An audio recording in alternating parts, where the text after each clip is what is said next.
Hello, Internet. My name's John Kulas, but you're not here for me. Let's skip the formal introduction like we normally do and bring on you. The Internet is clamoring for this man more and more. He's very popular. Let's get him in here. Vamos a ver, ¿qué es lo que pasa con los alcaldes? ¿Qué es lo que pasa con los alcaldes? ¿Qué es lo que sí, qué está pasando con los alcaldes? Hey, hello. Hey, Diego. Are you ready to show some flex some quant skills tonight? Yeah, I'm pretty fine. Yeah, Fine. I didn't I'm consult. prettified. Hey, look, I actually matched the background. I didn't plan that, but although I'm not as trippy, psychedelic-y, fakey, non-parallel, I don't think I am anyway. But yeah, I didn't really consult with you on that, but doggone it. Okay, so last week I had this kind of throat issue for about half of the session, and I normally don't have that, but I know what it is. I've been buying as like a snack to have. I've been buying peanuts, like roasted peanuts, and I just grabbed a handful right before here, which is the stupidest thing to do. So at least at least there's some consolation that I probably don't have some horrible chronic disease that's contributing to it. But on the other hand, I'm kind of kicking myself for what I mean. Why did I just grab a handful of nuts right before we came on here? But Wait, so you have allergies? no, don't you ever eat like for crying out loud? They're called Spanish peanuts. You should know this. You're from Spain. You know the like old people. This happens to all the time, and now I think I fall into that category. Is when you have certain foods, it'll just like I don't know accumulate in your throat or not quite make it all the way to your stomach. Uh, And so peanuts will do that. And so I got that going on, which is not nice actually. So, but anyway, yeah. So Diego, what I was thinking was, when I look at the output from parallel analyses, it reminds me of the 1990s, which normally I would be all for because that's kind of the peak of civilization in my mind right there. But as far as data visualizations go, it leaves a little something to be desired. So when I say prettifying, what I meant was maybe we can see if we can get in there kind of under the hood with the output itself and see if we can reformat it a little bit. It's funny because you and I go back and forth on this a little bit in terms of substance versus style. I used to be exactly like you in terms of 100% only focused on substance, the actual analysis itself, and the formatting and style and looks and stuff. I'm like, who cares? yeah. But I've kind of come around to that stuff in the interceding years, which is you're fresh off your PhD. I think when I was at your stage in my career, I was exactly the same. But I've softened a bit, so now I pay more attention to things like how things look and see if we can,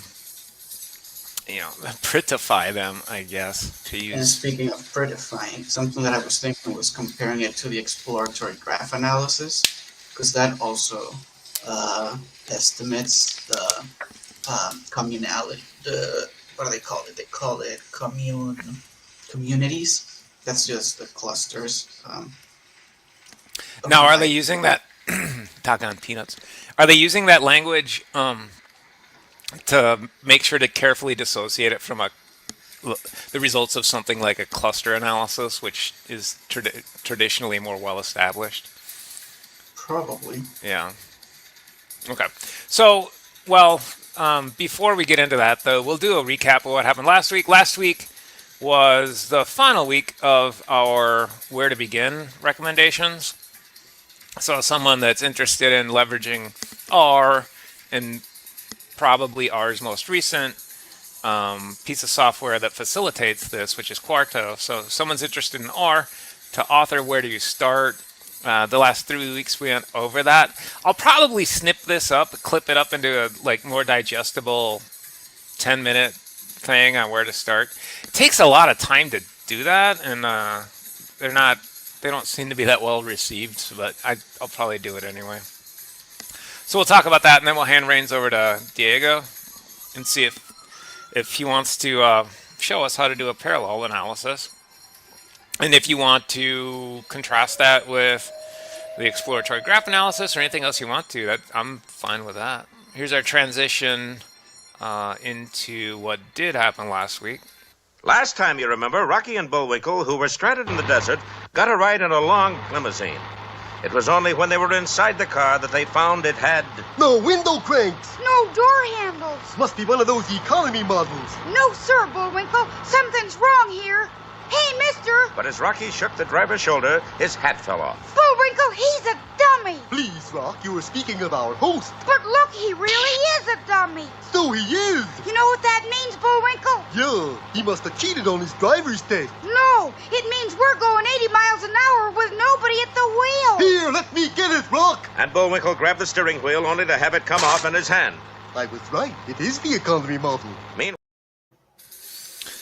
So last week we focused mostly on sharing. We did a little bit of layout as well, and the layouts that we've been using in these weekly sessions include things like an image on the right and bulleted lists on the left. So we do that. That's facilitated. You can do it a number of ways, of course, but we primarily do it through a column fenced div. And again, the beginning of last week, we talked about that. I'll probably cut it up and include that in the edited snip in terms of how to get started with this. So we tried two different things. So the first thing we tried, I was surprised, and I did some follow-up exploration in the It's the second time I've used the word interceding now. I haven't used the word interceding for probably 10 years, and now I think I've used it twice in 10 minutes. But between last week and this week, I did do some looking into QuartoPub and the parameters and specifications of QuartoPub publishing. And we were getting an error last week that was specific to the type of document that you're trying to render. And it does turn out that currently it does look like it's kind of locked out for some of these other types of presentations that we wanted. Now, QuartoPub, they're recommending that you do the command to initiate that at the terminal. And so that's why it looks this snip here looks a little scary. But once you type in the Quarto space publish space Quarto-pub, it'll walk you through a wizard that helps you actually host stuff on the QuartoPub hosting site. The thing you want to do prior to that is you're going to want to go outside of R. You're going to want to go directly to QuartoPub and sign up for an account. It's actually pretty innocuous, I guess, with all of these POSIT products. They take Gmail accounts and link you to Gmail accounts, just like some of the other big brother-ish things that we deal with in every day-to-day lives do as well. So it's actually a fairly painless process to sign up and connect. Now, the same thing happens with POSIT Connect, and actually, based on what we experienced last week, if you're following the recommendations to get started in terms of starting with a revealed JS slide presentation, then you're going to want to walk through this second step. And I have a link here as well if you want to check out the slides. This hyperlink will take you to POSIT instructions for how to, for some different options with publishing. Specifically, I think this is on POSIT Connect. Yep, that's on POSIT Connect specifically. And it's the option that I've been using, and I feel a little guilty because I think I've been using a domain that I gotta believe they're gonna grandfather, or they're gonna want to put to bed eventually. But it's working, and it's working really well, and so that's kind of the route we went. So using POSIT Connect, if you have the Quarto, those doggone peanuts, I'm gonna stop buying those things. They're just ruining this not nightly, but weekly session here. I think that was the internet. No, that was me. I might have glitched too, so it might have been a mutual me and the internet thing. You're using telepathy on the internet. I think it's more likely the other way around, right? I'm being controlled by the internet. true. Maybe the internet is the nexus for the simulation. If we're in a simulation, I don't know. I've given up on the simulation theory thing. The thinking too deeply about that um, leads to some bad, I think, ways of thinking. So I just gave it up intentionally. So if you would like to look at other options, including different commercial options, so having, for example, your own personalized domain, you have to pay for that. But if you want a little more than what we're going through here, you can find it at that hyperlink. But if you have the Quarto package installed, one of the things that does is that moves you away from the necessity to use the terminal. And so the terminal is what you see here in the lower right-hand picture with the red arrow. The Quarto package will give you some IDE buttons to kind of serve the same purpose as using the terminal. Some people, I know that not everyone's comfortable using terminal commands. So if you have the Quarto package installed in R, just like any other package, like ggplot, tidyverse, etc., you should look in your IDE for a little blue kind of, I don't know what that is, blue buttonish looking thing. What is that, Diego? Looks like a hurricane or something. It's an eye, right? Yeah, it looks like an eye of a hurricane. It's probably a universal symbol for publish, and that I'm just not familiar with. But if you actually, It's the same thing that shows up on the chat when somebody sees your message on a chat. oh, does it? Yeah. See, no one talks to me, so I don't think I've ever seen that outside of R. Sometimes it's a check mark, other times it's the eye. Okay. Like in Zoom or Teams or something? Or And yeah, in Teams it's the eye, and then in Okay. WhatsApp it's the check mark. Gotcha. Okay, so it probably is some sort of universal symbol. But look for that in your IDE. It's in one of the four panes, and it should be on the right-hand side of the toolbar-ish element of your pane. And so if you engage in that, it's going to take you to a Publish To wizard window. And there's going to be three default options that our Studio as an IDE has built in terms of probably some of the most frequent or what they want to or what they're making available to people in terms of ease of publishing. And so the middle one there is Posit Connect, and so we're recommending you go ahead and use that. Now, if you're not already connected, it's going to prompt you to it's gonna walk you through some steps to get you connected. So it's actually a fairly painless process. Well, there's that I again. It must be a universal, huh? So once you get to this point to connect to a publishing account, it's going to walk you back to that original three options screen. You can hit pause at connect. And then at this point, this is kind of where you're trying to get. You're going to indicate which account you want to link. Now, the easiest thing to do is to use one of their older hosting sites called Bookdown. So if you simply put bookdown.org in as the domain and then hit next, you should be connected and you should be able to post. If you look at my URL that I post in terms of the weekly slides, the domain name is always bookdown.org, and the way that I connected was through using this same process. So you can, I believe, sign up for an account on Bookdown specifically, but I also think at this point that if you sign up with Quarto Pub or the broader Posit Connect, then this should be an available option for you. Now, Diego, I don't think, did we try last week? Oh yeah, we did, didn't we? Yeah, you completely walked through the process and you put in bookdown.org and you were able to publish for the first time to Bookdown, that example slide deck that we went through last week, right? Yes. And it wasn't, there was everything was on screen except for one little tiny bit where you were just confirming your email, right? But there wasn't, Oh, yeah. yeah. That that was just a standard click OK and kind of get through the cycle, right? Yes. Okay. So the And it wizard. didn't, it didn't even show anything, so I could have shared screen anyways.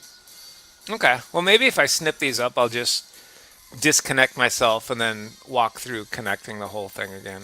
But it was fairly straightforward once we get to me the biggest sticking point is this right here what we're seeing on the screen, which is enter the public URL of the Posit Connect server. And so that's a little confusing, I think, or I don't know. There wasn't a lot of typical source help that I saw. I didn't try I didn't try Chat GPT uh, or Grok or any of the AIs. I guess I could have, but there aren't as many helpful resources out there in terms of how to get past this point. But you can use one of the hosting sites that Posit sponsors. And for me, with the slides, that bookdown.org works great. So I would actually recommend that. And again, I don't have any association with Posit. I do appreciate their philosophy and their products, and I really appreciate them making those free hosting sites available to us. It's fantastic. So today, what we're going to do is we're actually going to take a look at those parallel analyses. Now, Diego still is kind of, I would call him a quant head. I think do you like the statistical aspect better or just the coding aspect better, Diego? Or both? Let's say I like both. Yeah, yeah. Okay. Yeah, and Diego recently submitted a review for an academic paper, and I was impressed just at your level of kind of understanding and presentation of the fairly complex analytical presentation. So yeah, so it'll be fun. We're gonna watch and see him do a parallel analysis, and then we're going to Diego, if we can, if you want to do the original analysis fully using an R script, that's fine. But eventually, I think we want to get it into a chunk and see if we can cross-reference it and just get it to appear within the body of a document. Oh yeah. Okay. All right, so I will stop my screen sharing. And I'll start mine.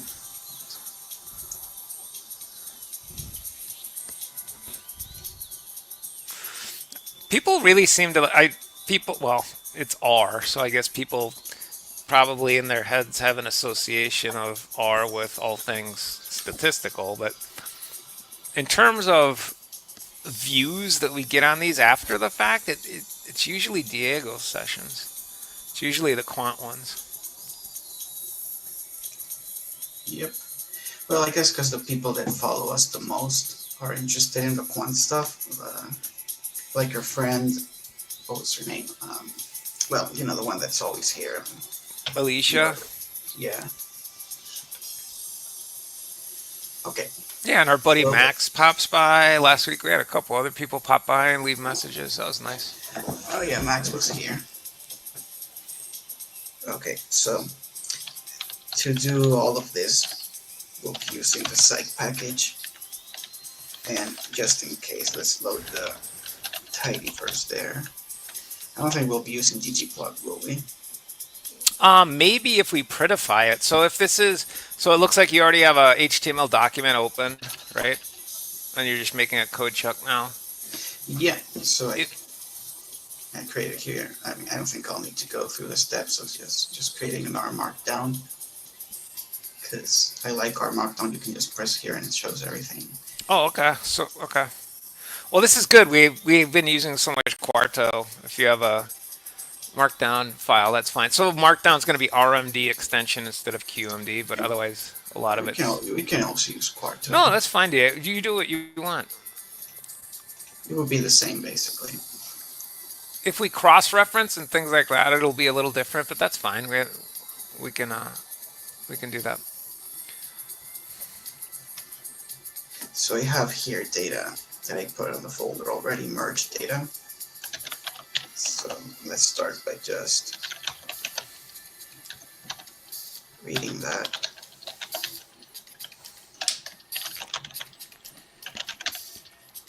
What's the data? Here's the data.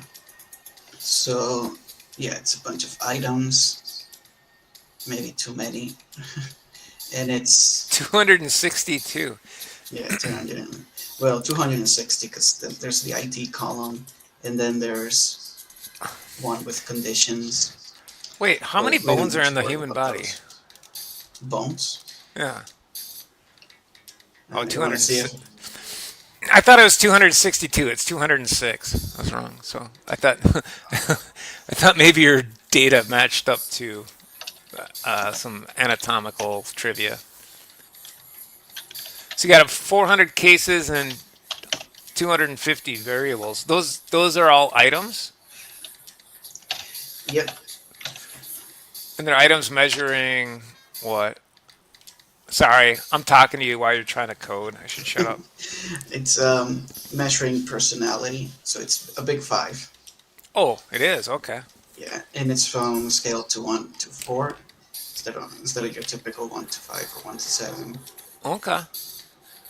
But 262 items across 5 dimensions, you must have some facets in there too, right? So each of the five Yeah, has probably 6 or so facets. yeah. But we don't need to worry about facets.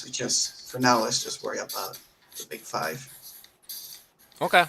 And you got rid of the first column and the last column. Was that like identifiers or something? Yeah, that was Okay. ID, and then a column for like conditions, but we don't need to worry about that just for a factor analysis. Conditions. Is this one of your experiments? Is this one of the Yeah, things? yeah, Oh, neat. it's an experiment, yeah. Yeah, so Diego's doing applied experiments, which are always fun.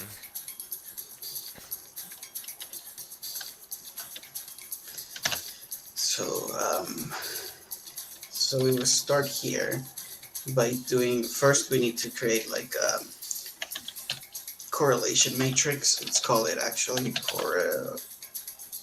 what can we call it? I don't want to call it core because then it gets confused with like you know what, let's just call it core. Yeah, because the command is also core, right? Yeah.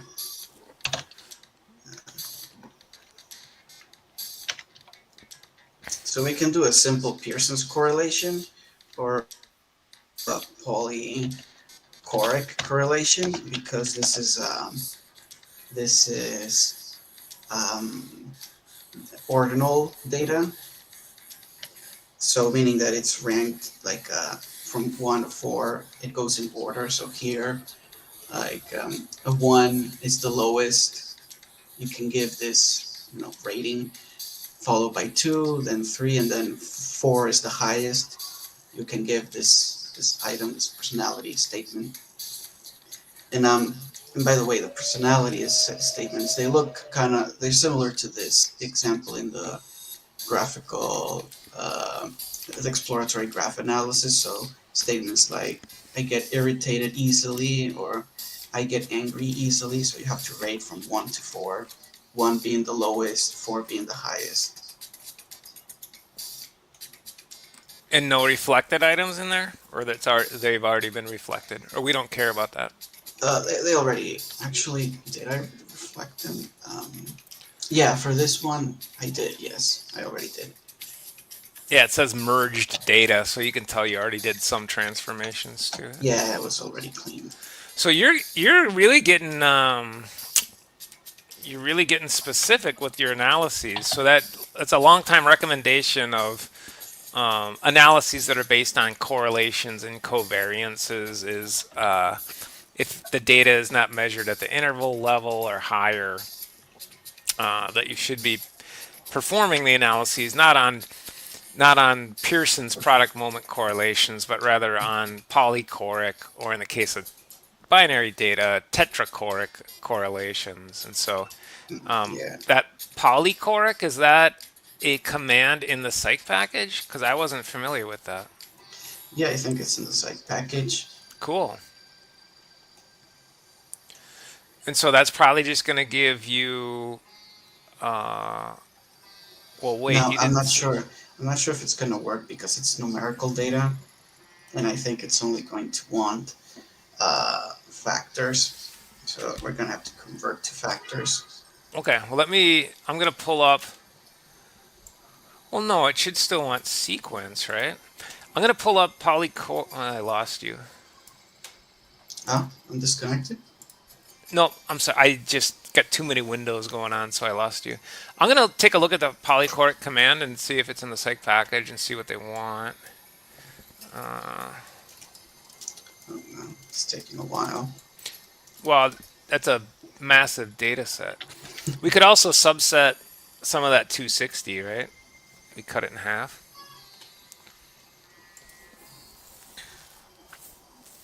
Or, for the purposes, you know what, Diego?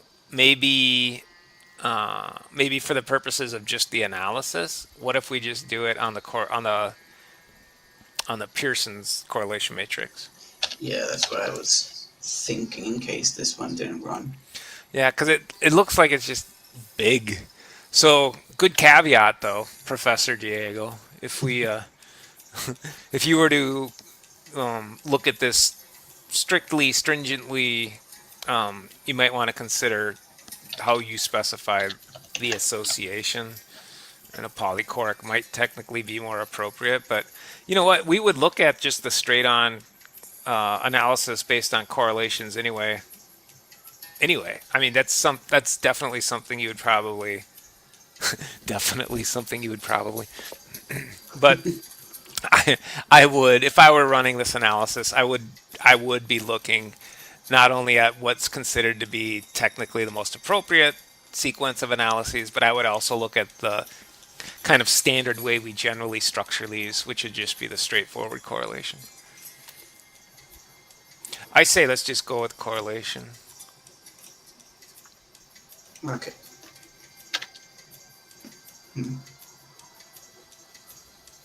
So now, for the parallel analysis, we would do, let's call it parallel, or let's just par there. And now we do fa dot parallel, and inside here we put our correlation. So core, just simply call it core.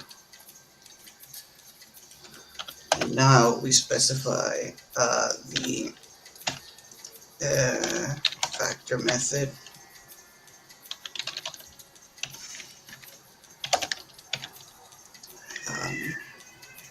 What else? We can also check here on fa dot.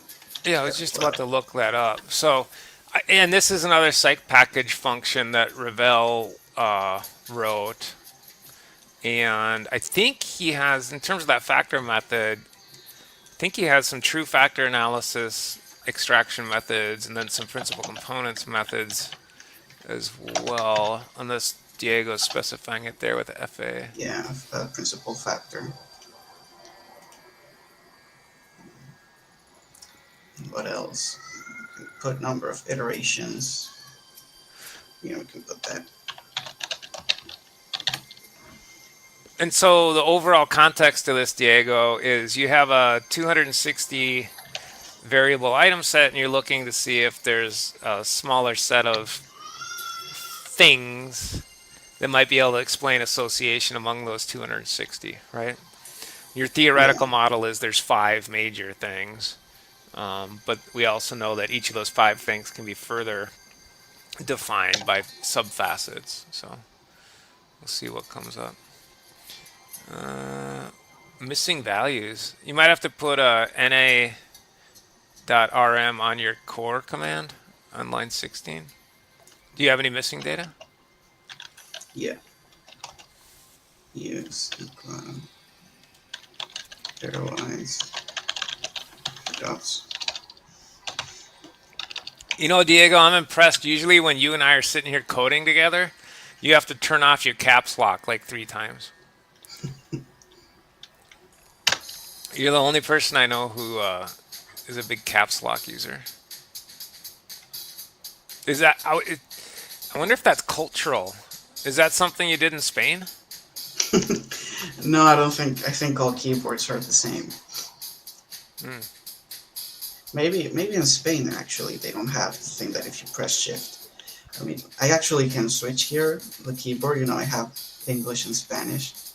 Well, after it's done here, we can test to see if the Spanish one maybe I have a doesn't have the shift cap, and that's why I'm used to I I know someone who her keyboard it's set up so she can have English or Farsi. She's Iranian, so I think that has quite a few more characters in it.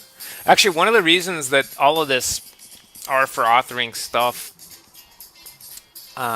some of the history of it is there's more things that you want to print than what you have on your keyboard. So a lot of the things that we ask for are asked for via commands. So there's more you can do using this method than you can do in a typical word processor. Although the word processors, are getting there. I know I occasionally I'd get frustrated using Word when you needed a specific, I think it was Greek, some of the Greek characters, not all of them were fully represented at one point, or maybe they're just kind of hard to find. Hey, look at that. See, that needs some prettifying. I don't know what that is, but that's ugly. That is one ugly looking crap. Well,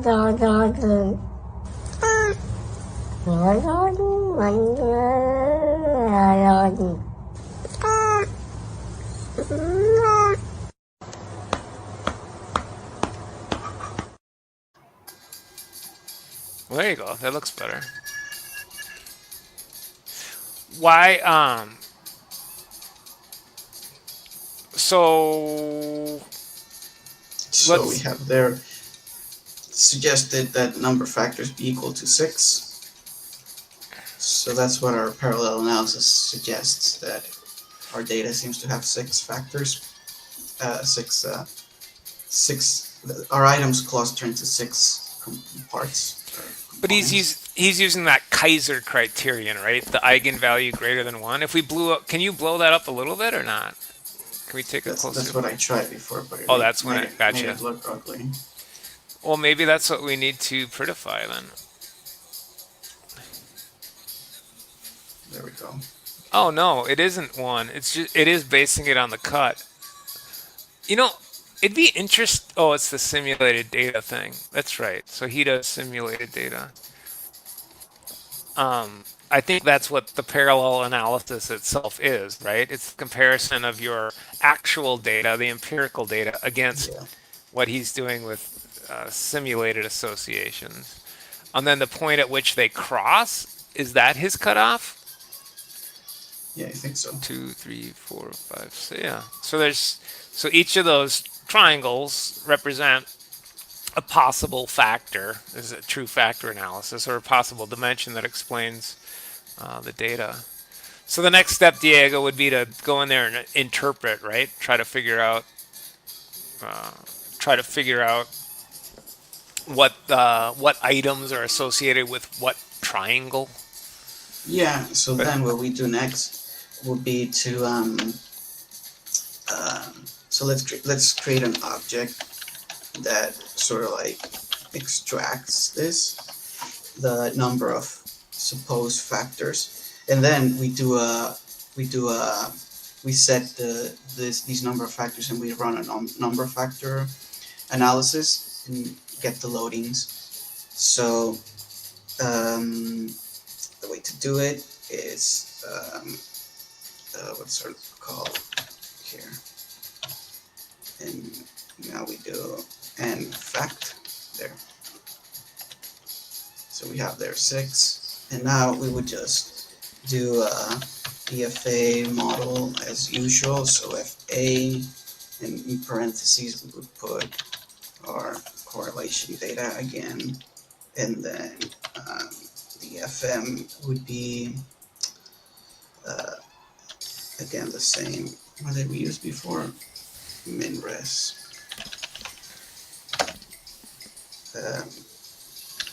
FA equals FA.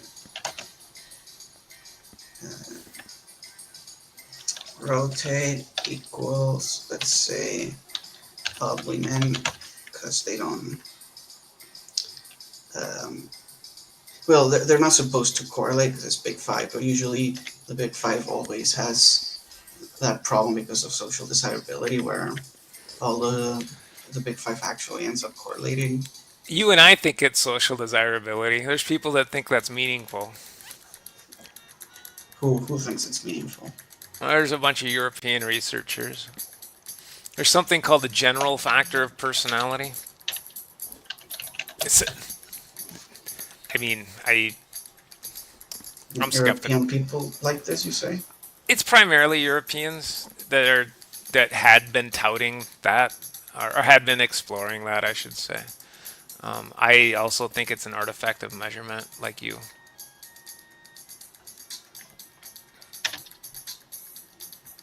I don't know. Were you just trying to do a factor analysis? Yeah. I think, let's see, FA command. I wonder if it's not expecting correlations. I wonder if it's expecting raw data.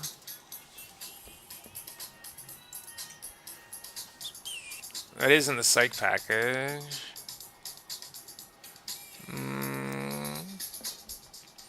I'm just looking up the help page right now for that.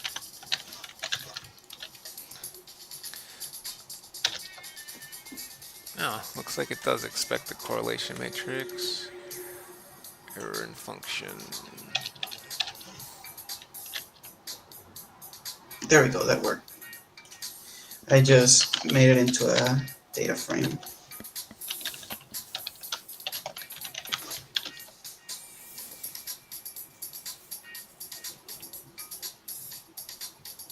So now we would get the loadings.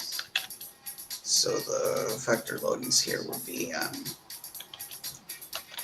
loadings. Well, there's your Obleman rotation. Look at that. Look at the size of those correlations among your 6 dimensions. There's some big ones in there. 1 and 3 is 0.32. 1 and or 3 and 4.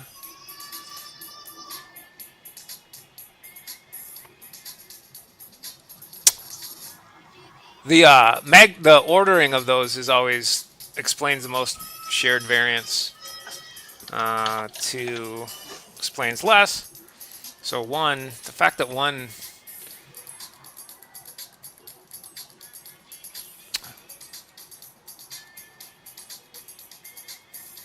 and they all have fairly moderate to high. I would call those high.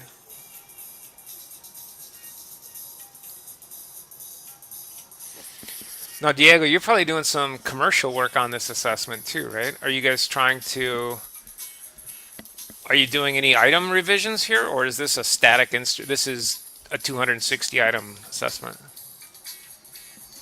This is so yeah, it is a commercial assessment, but the one they use right now it's 97, so it's actually 194 instead of 260. But yeah, it's good because it goes on in pairs, so it will be 97 pairs and 194 total statements.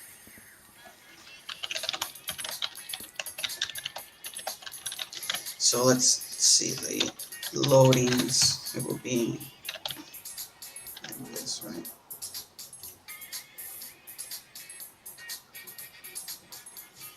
There we go.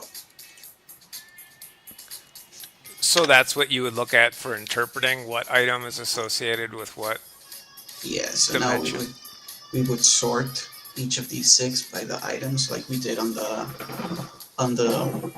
previous one when we did the graphical exploratory analysis one, that yeah, we would sort the empirical by the empirical loadings here and see if it if most of the ones that we theoretically think are belong to each of the big 5, if they actually end up empirically showing that.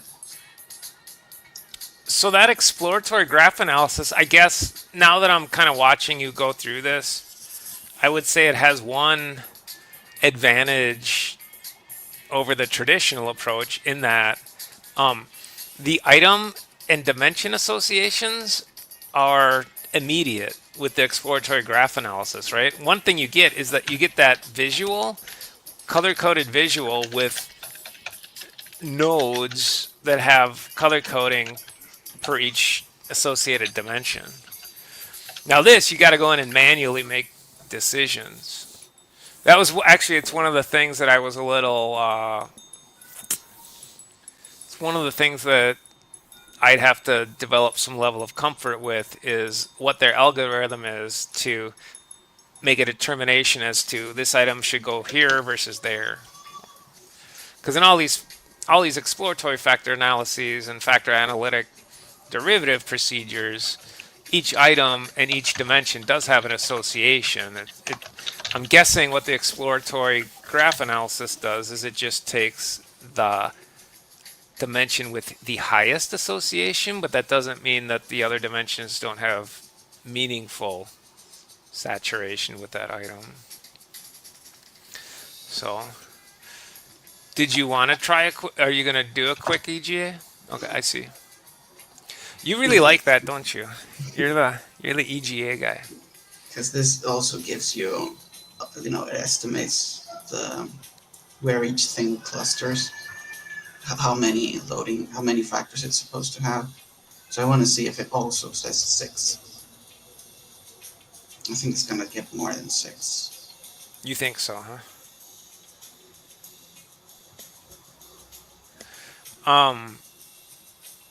The other thing then we want to do, Diego, is we want to try to run this larger document and just put the picture, put a picture in the document, and then I think we can see if we can make it pretty a little bit.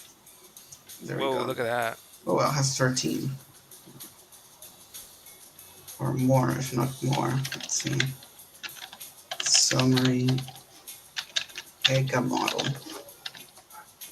What did you call it? Make a model? EGA. EGA model? I'm going to start calling you EGA instead of Diego. Here, number of communities, 15. Okay, that's more than Community. 6.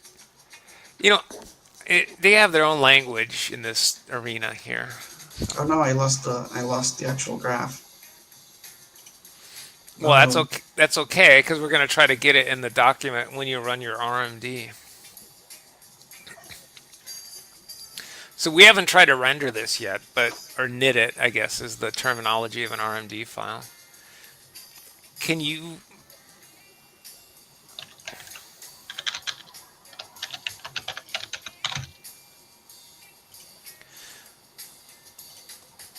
And then I was going to say, can we put some text in around there too? So just in the document on line 7 or wherever, can we put, now we're doing a parallel analysis. So we can see what the rendered document looks like in terms of text versus analysis. Yep. It's gonna take a little while because it's gonna. One of the features, Diego. Another thing we could maybe show is the cache equals true option. So for some of these projects where there's a lot of computational power needed, that cache command will actually save the results of the output as long as you don't change, as long as nothing changes, data change or scripting change. It'll make the processing time a lot quicker. Not the first time, but subsequent times. So.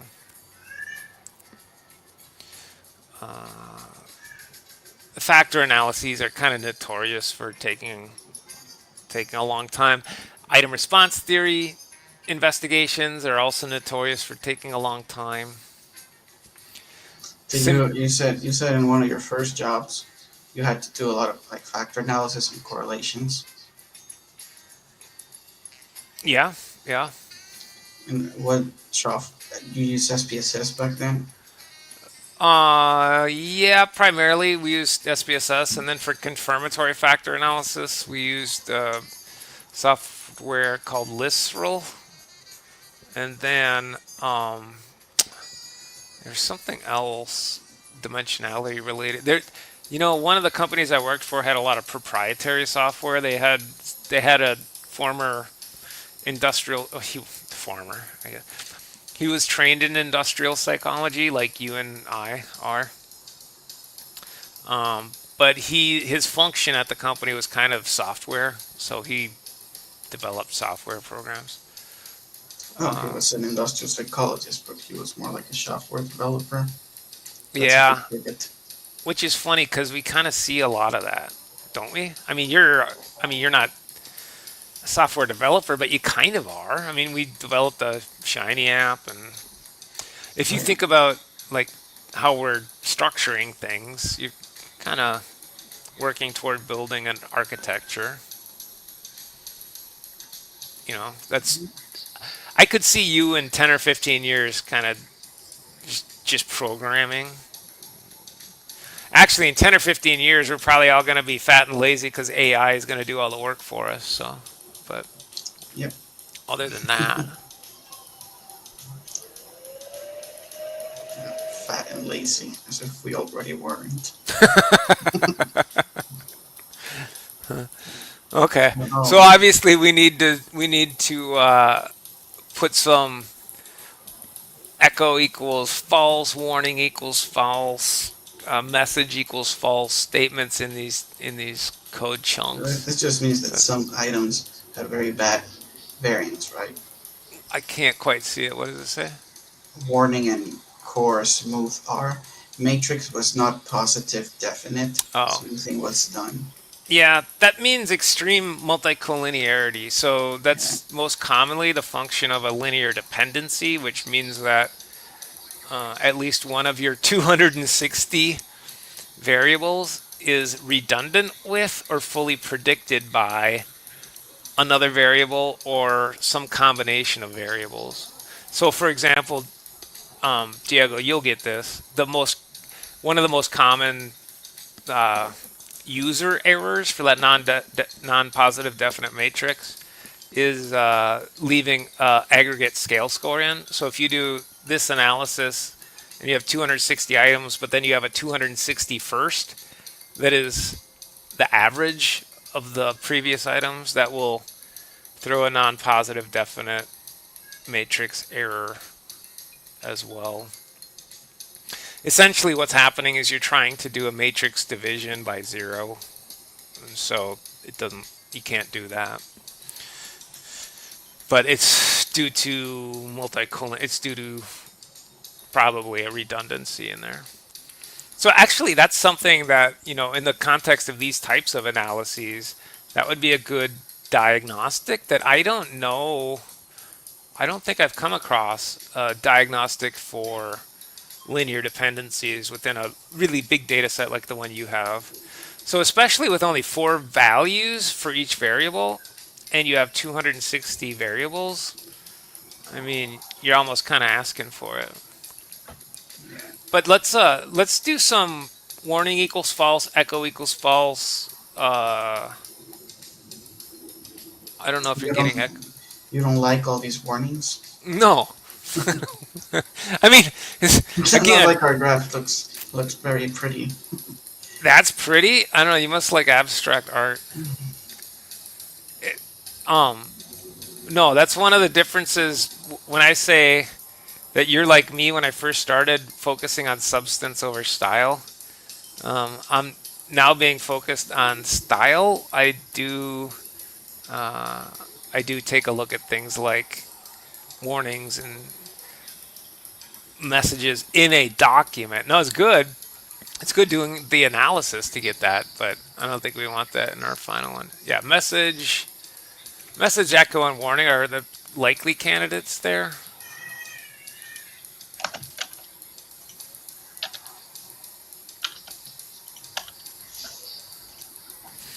And then Diego's chunk specifications in Markdown. That's the old way to do it within those curly brackets in Quarto now we've been using the hash pipe, but Quarto will still take these old. They've kind of grandfathered in the old way, which is how Diego's doing it there. So this will probably be another long rendering because I don't think we got the last one. I don't think we got our cache true in time. But the next time we do it, as long as we don't touch um, big that big one, which is the parallel analysis and the correlation, then it should render more quickly. Diego, while we're waiting for that, can you look at did you so you saved that parallel analysis as an object, right? You got two things with a list there. You got a list of 8 and you got a list of 10 with your in your environment. Is that PAR? Is that the object created by our parallel analysis? Yes. Can you expand that and let's see if we can find the actual graph itself? Because that's the thing I was wondering if we could try to make pretty. I don't think we're gonna have time to make it pretty tonight. But let's see if we can at least find it. Is something in there the graph? I can't quite tell.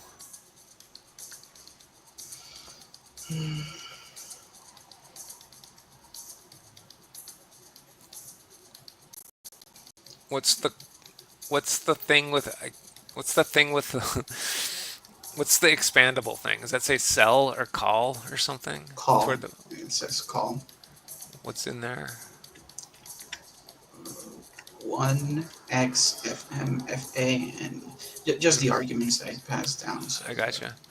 So there's nothing really observable in there that's the printed output, right?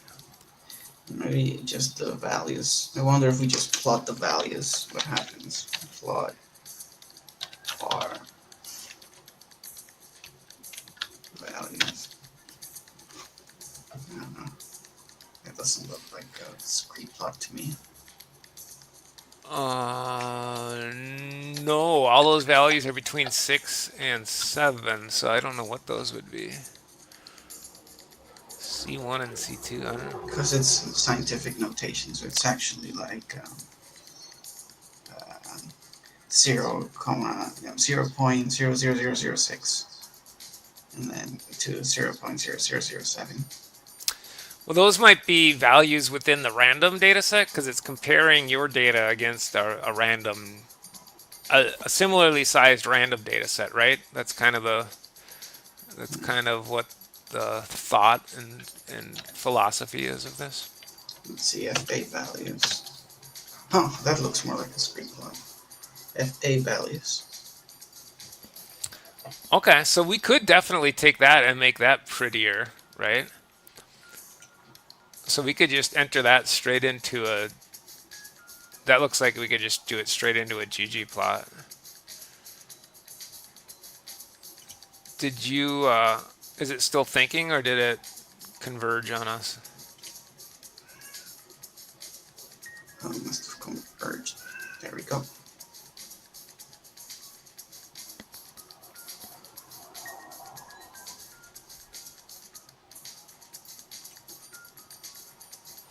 Let's see if I got any while we're waiting here. I don't get to play these anymore because oh, let's see. I always like this one.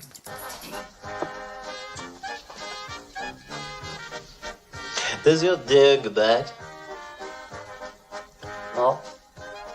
Oh. Let's dig it. I thought you said your dog did not bite. That is not my dog. So Oh, there we go. There we go. Nice report. With a goofy graph in the middle. With a goofy graph. I tried. I spent a good chunk during the live stream that I was there, and it was just trying to make the labels smaller. Oh, I think we suppressed those. Let me take a quick look here. I know we did it on. I know we. Do you know there's something called an evolved gas analysis? Evolved gas. That's the Yeah. first thing that comes up when you do EGA. Yeah, I think they have here like functions here. What's the Plots. command for the graph, Diego? Is it what's the actual? Is it called? Is it just EGA? Yeah. EGA Uh, net.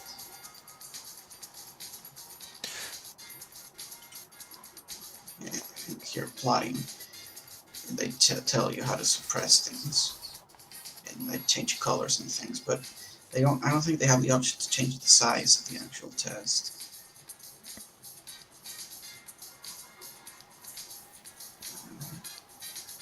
Let's see, they have here size.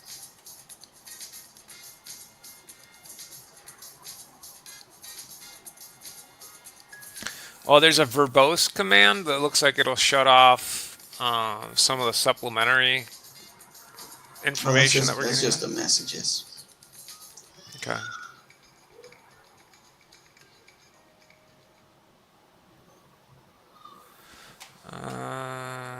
Let's do it quick. I remember I did this actually. With the EAGA. Yeah, because I did one to summarize what you had done, and I remember suppressing the labels. I just don't remember exactly how I did it. Well, Yeah, because it uses ggplot, so you can add ggplot functions like here, like for the title. So I guess you can add to suppress the thing.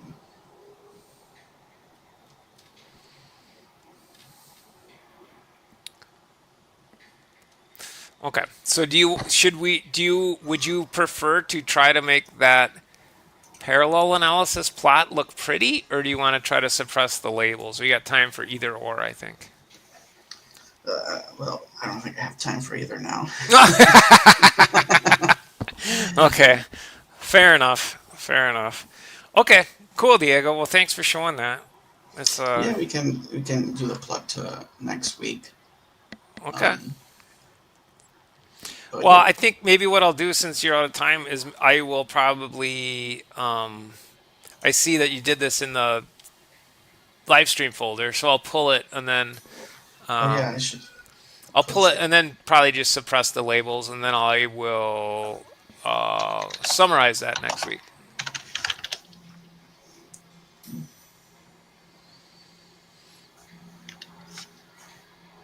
It's the other way around. I think you just had too many dashes. It was right, except you had two dashes. Yeah, sometimes it's two dashes. There you go. All right, cool. Well, Diego, I'll see you tomorrow night, right? And then hopefully, Yeah. like I said, everyone loves it when you show up. So hopefully we'll see you next week too. Okay. All right. Good night, everybody. Good night.